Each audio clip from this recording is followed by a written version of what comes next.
Bom dia a todos. Havendo legal, invocando a proteção de Deus, declaro aberta a nossa sessão. Discussão e aprovação da ata da sessão anterior. Todos aprovam. Expediente. Sim, senhor presidente. São 3 recursos na representação. Passo a apregoá-los nos termos da legislação eleitoral vigente. Recurso na representação número 0601-504, dígito 98. Procedência Natal, relator o juiz auxiliar Almiro José da Rocha Lemos, recorrente Carlos Eduardo Nunes Alves, advogado Rodrigo Francisco Alves de Andrade e outro, recorrente Procuradoria Regional Eleitoral. Segundo, recurso na representação número 0601-505, dígito 83, procedência Natal, relator juiz auxiliar Almiro José da Rocha Lemos, recorrente Carlos Eduardo Nunes Alves, advogados Rodrigo Fonseca Alves de Andrade e outro, recorrente Procuradoria Regional Eleitoral. Terceiro, recurso na representação número 0601-509, dígito 23, procedência Currais Novos, relator juiz auxiliar Almiro José da Rocha Lemos, recorrente Maria de Fátima Bezerra, advogados André Augusto de Castro e outros, recorrente Procuradoria Regional Eleitoral.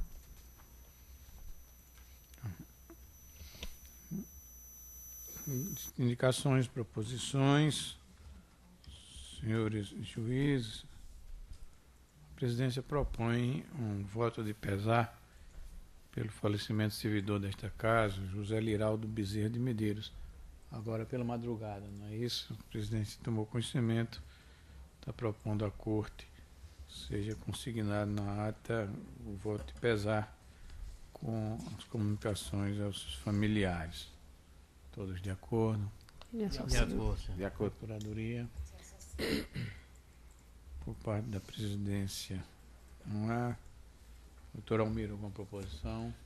Senhor presidente, na verdade, sem proposições, mas o apoio aqui da sessão me pede que eu faça a leitura do acórdão da representação julgada ontem, que foi a 0601-494. Porque houve algum problema e não foi possível publicar na sessão, na ata da sessão, imagino, ou no resultado que se coloca online, mas enfim, houve esse problema, me pedem para fazer a leitura e fica a critério de Vossa Excelência, se já faço agora. Pois não, Excelência, você tem a palavra.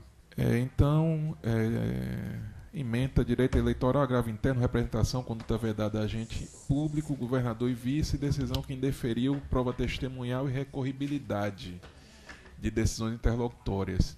E eu digo que, de acordo com a resolução do TSE, são irrecorríveis de imediato as interlocutórias proferidas em representações eleitorais, cabendo ao relator, caso assim requerido em alegações finais, apreciar as questões sobre as quais deva recair resignação. Insurgindo-se a parte contra dessa interlocutória, não cabe o agravo. E agravo interno não conhecido, este é o acordo, senhor presidente. Foi publicado, aprovado e publicado.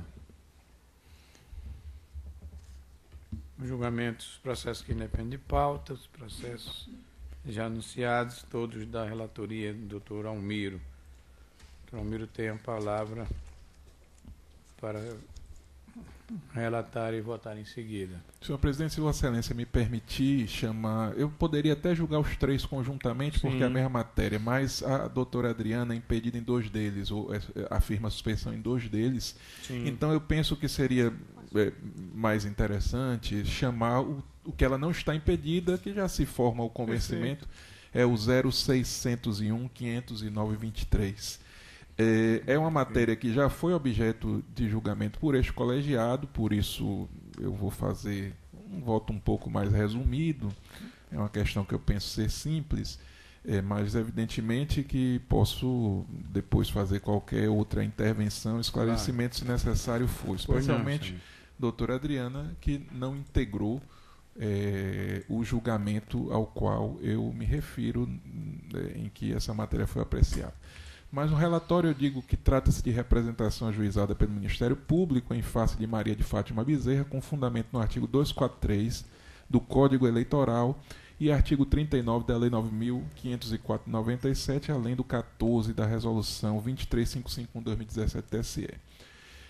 Alega, em síntese, o Ministério Público que na data de hoje, 28/10/2018, data do segundo turno da eleição geral, o promotor eleitoral Edgar Jurema de Medeiros, acompanhado de policial militar, constatou centenas ou quiçá milhares de santinhos da candidata representada pelas calçadas, na entrada e nas vias defronte à Escola Municipal Gilson Firmino da Silva, localizada na rua Rio São Bento, 99, Conjunto Promorá, em Currais Novos, por volta de 8h30.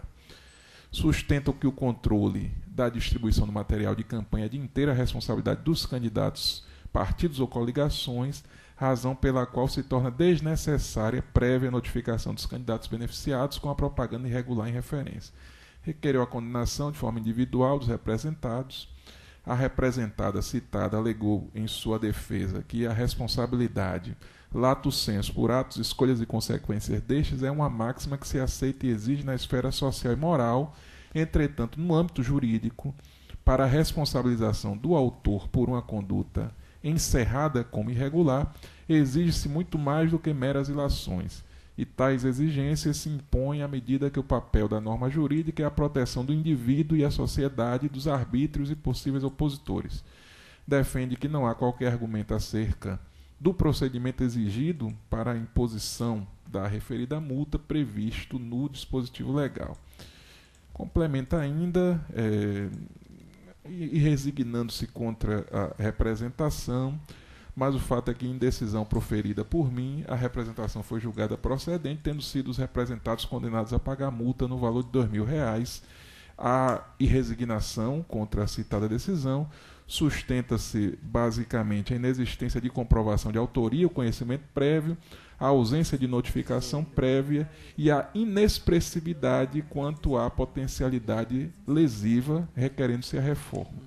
Em contrarrazões, o Ministério Público sustenta a necessidade de manutenção da decisão e faz menção, inclusive, a precedente julgamento deste colegiado e ao relatório, senhor presidente. Em discussão, relatório, aprovado. Pode votar, senhor. Senhor presidente, consoante eu disse, houve julgamento da questão no âmbito deste colegiado por meio do no processo 060-1467, do qual fui relator, e naquele julgamento restou assentado que resta mitigada a necessidade de notificação prévia caso o contexto revele a impossibilidade de o beneficiário não ter tido conhecimento prévio da propaganda. Esclarecendo um pouco mais, adicionando em resumo o que está mais uma vez nesse voto, o certo é que essa propaganda é confeccionada sob controle por determinação dos representados. Os representados são os únicos beneficiários dela e, por isso, presume-se o ordinário, e o ordinário é que aquele que confeccionou e é responsável e é beneficiário do uso do material tem a responsabilidade pelo uso indevido deste. E digo adicionalmente que é incontroverso o domínio de candidatos, partidos e coligações sobre os materiais de campanha, do qual decorre a responsabilidade pela sua guarda, distribuição e destinação final. Substancialmente, se ele confecciona e é beneficiário do material, o que tem-se por ordinário é que a divulgação indevida deles é responsabilidade do candidato. Digo ainda, e foi dito ainda no acórdão, que a legislação regente não exige quantitativo mínimo para a configuração da conduta tipificada como derramamento de material. O quantitativo é realidade a ser considerada na mensuração da multa. E estes, substancialmente, foram os argumentos que foram seguidos no precedente, que indico aqui no voto, precedente desta Corte, e é basicamente o sentido do meu voto hoje. Naquela ocasião, eu até me preocupei em trazer algumas reflexões, porque sempre me preocupa bastante o alcance e a repercussão das nossas decisões. E, a princípio, ter essa ideia de que a responsabilidade decorre da contratação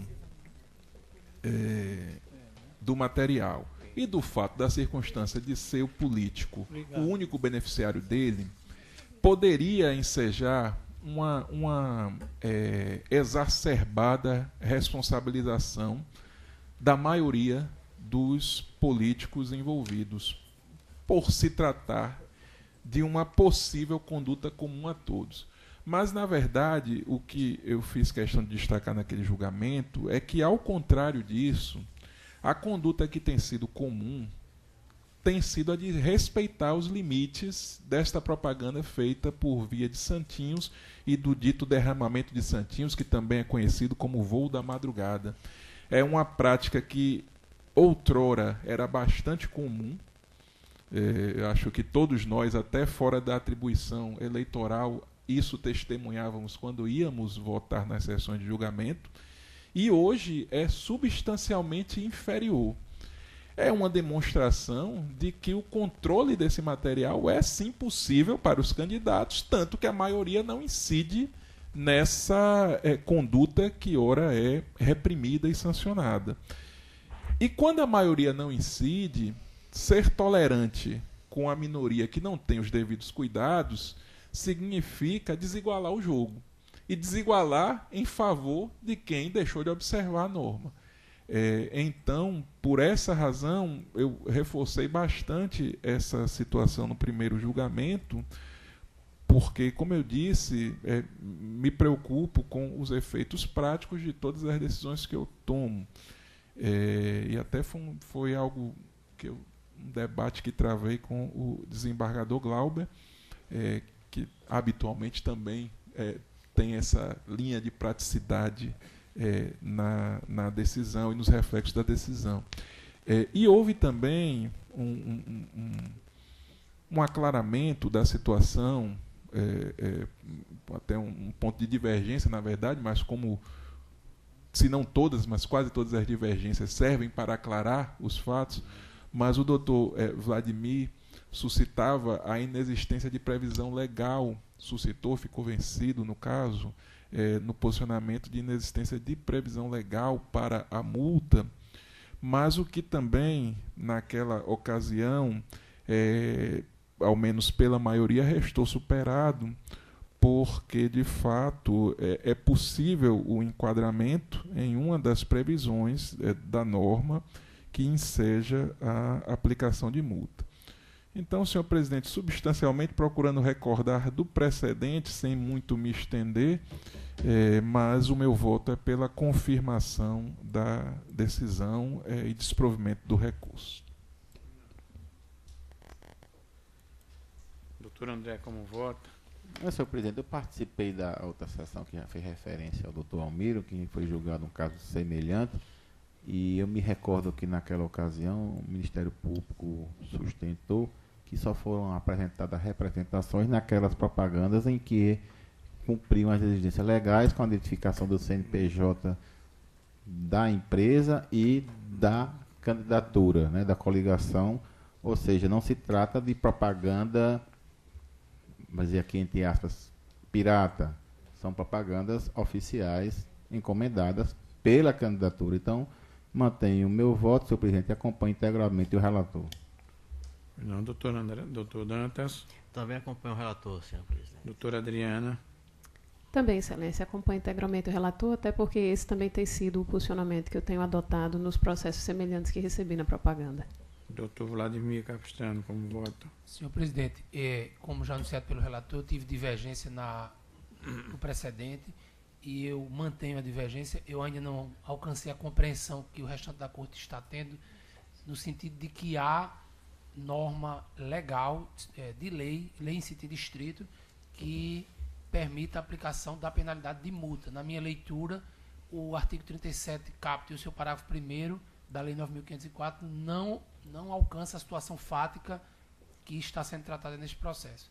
Então, mantendo esse entendimento de que não há penalidade específica na lei para essa conduta, eu deixo de aplicar a penalidade nesse sentido, dou provimento ao recurso para julgar improcedente a representação.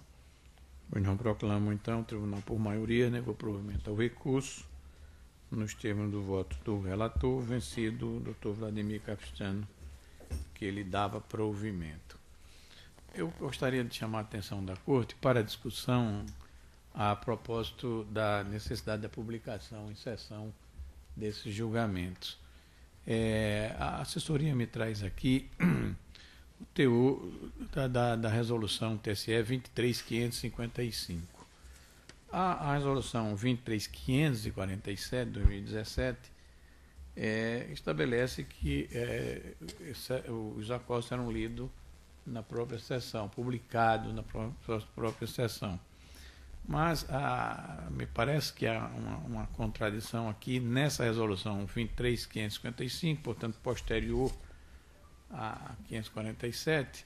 Eu vou ler o teor para a Corte, que diz o seguinte: 12 de novembro, segunda-feira, data a partir da qual as secretarias dos tribunais regionais eleitorais que realizaram o segundo turno, salvo as unidades responsáveis pela análise das prestações de contas e aquelas cujo funcionamento seja imprescindível à execução dessa análise, não mais permanecerão abertas aos sábados, domingos e feriados, e as decisões não mais serão publicadas em secretaria ou em sessão, exceto a referência à prestação de contas. Então, me parece que aqui a matéria que trata de propaganda irregular, não é isso? Estaria, não seria, a publicação seria através do DJE. Mas, presidente, aí essa mesma resolução, a 23555, no evento 19 de dezembro, sim, o item 5. Item 5, não, item... Deixa eu ver aqui, por favor. É o 5 mesmo. 6, item 6. Fala que 19 de dezembro é o fim do prazo em que as publicações dos atos judiciais sejam realizadas em mural eletrônico, assim como os acordos sejam publicados em sessão de julgamento. Ou seja, a mesma resolução 23555, ela tem essa disposição em 12 de novembro e tem essa outra em 19 de dezembro. Até porque eu confesso, eu vi essa contradição, esse conflito nessa resolução do TSE de 2018, porque sempre no processo eleitoral as publicações ocorreram em sessão e no mural, e os prazos correram continuamente, inclusive sábados, domingos e feriados, até a diplomação. Essa sempre foi a regra. Acho que os que atuaram já no primeiro grau de jurisdição lembram dessa regra. E esse ano o TSE colocou essa regra aqui na norma estranhamente, 12 de novembro. 12, isso. Mas assim, e tem uma contradição na própria norma, né? Porque na 23555 também tem essa regra de que os prazos, as publicações ocorrem em sessão até a data da diplomação, até 19 de dezembro. Mas, obviamente, que a Corte vai ter que deliberar sobre qual dos dois pontos nós estamos... teremos que aplicar, se o item 6 do 19 de dezembro ou o item 1 de 12 de novembro. Pois não, submeto a Corte. Então, eu não sei, eu penso que nós teríamos que caminhar aqui para uma solução que trouxesse, ou não trouxesse um prejuízo, ou trouxesse mais segurança, principalmente para os advogados e para as partes. Doutor Almiro, como vota Vossa Excelência? Como entende Vossa Excelência? Senhor presidente, como estão sendo feitas as publicações com o PJE hoje? Ela é publicada em diário? Sim. Ou a inclusão no PJE é possível a intimação pela via eletrônica quando ele é validado, digamos assim, assinado no PJE? A gente não está tendo mural do PJE, não. O painel do PJE não está sendo utilizado para publicação, para intimações, não. E as intimações, elas não são válidas dentro daquela norma delas estarem disponibilizadas no sistema? Não. Que vale normalmente, pelo menos na Justiça Federal é assim? É porque, como no caso do painel, o advogado eles têm 10 dias para se dar por intimado, isso daí inviabilizaria a contagem dos prazos eleitorais. Então, durante o período eleitoral, essa contagem mediante painel não é utilizada. A intimação sempre ocorre ou mediante publicação no mural, ou publicação no DJE, ou em sessão nos casos de acórdão. Porque, na verdade, dá uma celeridade maior, né? Exatamente. Porque o painel, como demandaria esses 10 dias, na verdade, o prazo de intimação seria maior do que o próprio prazo a ser cumprido pela parte. É porque me parece que, nesse caso, a celeridade da publicação termina se, por um lado, torna o prazo mais exíguo, vamos dizer assim, o curso do prazo já começa a correr, mas também a possibilidade de impugnação já começa a haver daquele momento. Então é uma via de mão dupla, porque tanto o candidato precisa recorrer antes, quanto também, se ele quiser recorrer antes, ele pode. Como é algo que foi tradicionalmente aplicado nestes termos, de ser publicado em sessão, senhor presidente, e por esta contradição existente na própria norma, eu vou tender a ter uma solução mais conservadora, no sentido de manter aplicado o costume, que é a publicação em sessão. Até porque, efetivamente, ao menos a mim, não chegou que tenha havido impugnação por parte dos advogados ou reclamação por parte dos jurisdicionados, que eventualmente seriam os prejudicados. Então, eu vou me posicionar nesse sentido de manter a publicação em sessão. Perfeito. Me parece que a preocupação maior foi em relação à questão da prestação de contas, né? Doutor André, como vota? Senhor presidente, eu já adoto uma posição mais conservadora. Na dúvida, eu creio que, para se evitar uma alegação futura de nulidade, eu acredito que a publicação do DJE é mais garantida e a diferença na celeridade não é tanta. É assim, como voto, senhor presidente. Doutor Dantas. Também, senhor, vou acompanhar os colegas. E partindo do princípio que os princípios do direito eleitoral exigem celeridade diante da exiguidade dos prazos, eu vou manter também esse conservadorismo até o dia 19. Publicação em sessão. Publicação em sessão, até o dia 19 de dezembro. Doutora Adriana.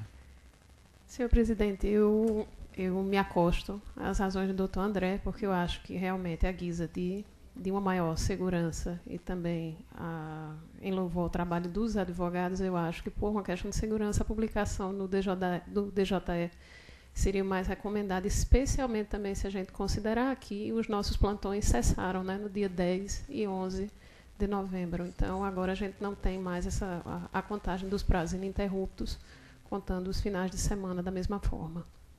Ok. Doutor Vladimir. Senhor presidente, eu vou acompanhar a proposição do relator no sentido de manter a publicação em sessão até a data de 19 de dezembro, como está exposto na resolução das representações e do calendário eleitoral no item 5 e 6 da data de 19 de dezembro. Publicação em sessão. Não é isso? Sim. Ok. Então, decidida a questão, publicado em sessão, e assim proclamo o resultado do julgamento, aliás, já proclamado e publicado em sessão. Vamos seguir, então, com os dois processos também da relatoria do doutor Almiro, que tratam também, já anunciados, de recurso em representação. São idênticos, né, doutor? Nesse caso, senhor a presidente, doutora Adriana... parafraseando, doutora Adriana... Eu tenho a afirmação de suspeição nesses dois processos, então eu não participo do julgamento deles. Eu ia dizendo, senhor presidente, que, parafraseando o desembargador de Lermando e a desembargadora Zeneide, que sempre diziam: o voto está disponibilizado, está no sistema, a matéria é a mesma que tratamos no processo anterior. Então eu penso, senhor presidente, que não é o caso de efetuar nova leitura, a matéria é substancialmente a mesma, meu voto é no mesmo sentido de desprover o recurso. Ok. No caso do doutor André, mantém o mesmo entendimento, doutor Dantas, doutor Vladimir. Também, senhor presidente. Parafraseando ambos, inclusive os antecessores, nada de destoar. Ok. Então a proclamação também é por maioria, vencido no caso o doutor Vladimir, que dá provimento, não é isso? Negado provimento a ambos os recursos, por maioria, nos termos do voto do relator, com publicação em sessão. Processo de pauta, nos chamam a prestação de contas, 36/22/2016, origem Natal, relator o Dr. Vladimir Capistrano, requerente Partido Republicano da Ordem Social, advogado Dr. Ayrton Costa Filho, requerente Albert Dixon de Lima, na qualidade de presidente, não consta aqui o nome do advogado, requerente ainda Paulo Henrique Barbosa Xavier, também sem advogado. Passo então a palavra ao relator. Senhor presidente, trata-se de prestação de contas apresentada pelo Diretório Estadual do Partido Republicano da Ordem Social, o PROS, referente ao exercício financeiro de 2015. Em manifestação preliminar, a SACEP identificou a ausência de documentos que deveriam obrigatoriamente integrar a prestação de contas, bem como falha na representação processual do Grêmio Político e dos seus dirigentes, razão pela qual se determinou a baixa dos autos em diligência por 2 vezes para que as peças necessárias à regularização das contas fossem juntadas, tendo o prazo transcorrido in naubis. Em seu parecer conclusivo, a SACEP opinou pelo julgamento das contas como não prestadas, uma vez que não houve resposta às 2 diligências solicitadas quanto à ausência de habilitação de advogado, juntada de documentos, esclarecimentos e peças obrigatórias. Com vista dos autos, a Procuradoria Regional Eleitoral opinou pelo julgamento das contas como não prestadas. E ao relatório, senhor presidente. Em discussão, relatório aprovado. Pode votar, excelência. Preambularmente, como destacar que desde o advento da Lei 2034, que inseriu o parágrafo 6º ao artigo 37 da Lei dos Partidos Políticos, o processo de prestação de contas ostenta nítida natureza jurisdicional, fato que ocasionou, inclusive, mudança na jurisprudência do TSE sobre a matéria. E aqui eu aponto precedente. Nesse sentido, a adequada representação em juízo da parte se efetiva com a devida constituição de profissional regularmente inscrito na Ordem dos Advogados do Brasil e a respectiva apresentação do instrumento procuratório, consoante exigência esculpida no artigo 103, caput do Código de Processo Civil. Embora o ordenamento jurídico pátrio atribua, em alguns casos, a capacidade postulatória a quem não possui inscrição nos quadros da OAB, circunstância deveras excepcional que reclama expressa previsão normativa, essa não é a situação dos autos em epígrafe.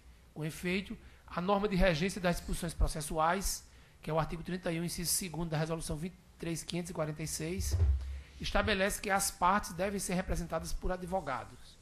Ademais, este regional adota a mesma orientação normativa, tendo editado a Resolução número 24 de 2013, cujo parágrafo único do artigo 3º aduz que as contas apresentadas sem a presença de advogado não serão conhecidas e serão consideradas não prestadas. Em termos jurisprudenciais, outra não é a compreensão desta Corte, que reputa indispensável regular e válida a constituição de advogado. E aqui também aponto diversos precedentes. Na hipótese, verifica-se que o partido e seus dirigentes foram devidamente intimados por 2 vezes para se manifestar acerca das lacunas apontadas pelo órgão técnico, especialmente sobre a irregularidade da representação judicial e a necessidade de apresentação de peças obrigatórias e esclarecimentos necessários ao exame das contas. Contudo, o lapso temporal transcorreu in naubis. Com efeito, consoante a lures expendido, a declaração de omissão no dever de prestar contas é medida impositiva no caso em apreço, consoante artigo 34, parágrafo 4º, primeiro, cumulado com o artigo 45, 5º, alíneas A e B, ambos da Resolução 23.432 do TSE. Porquanto, a constatação das omissões acima ventiladas tem o condão de inviabilizar a análise contábil. Diante do exposto, em consonância com o parecer da Procuradoria Regional Eleitoral, julgo não prestadas as contas do órgão regional do Partido Republicano da Ordem Social no Rio Grande do Norte, o PROS, referente ao exercício financeiro de 2015, com a consequente aplicação das sanções estabelecidas na Resolução TSE 23.432 de 2014, a saber, primeiro, proibição de recebimento de recursos oriundos do fundo partidário enquanto perdurar a inadimplência.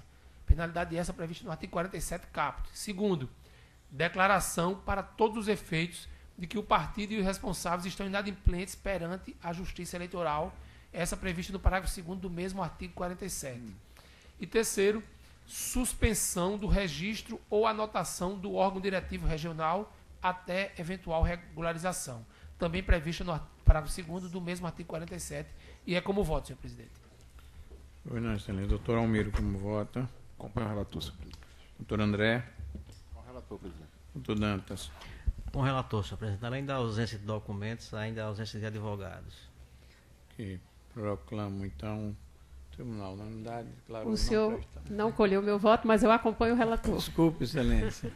Eu ligado ainda na anterior, que Vossa Excelência havia mais Mas eu frição. acompanho o relator. Eu peço minhas desculpas, Excelência.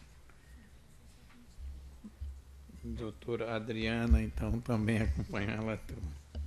A unanimidade, o Tribunal declarou não prestar as contas com aplicação das sanções nos termos do voto do relator. Não há processo administrativo nem outros processos em mesa para julgamento. Declaro encerrada a nossa sessão.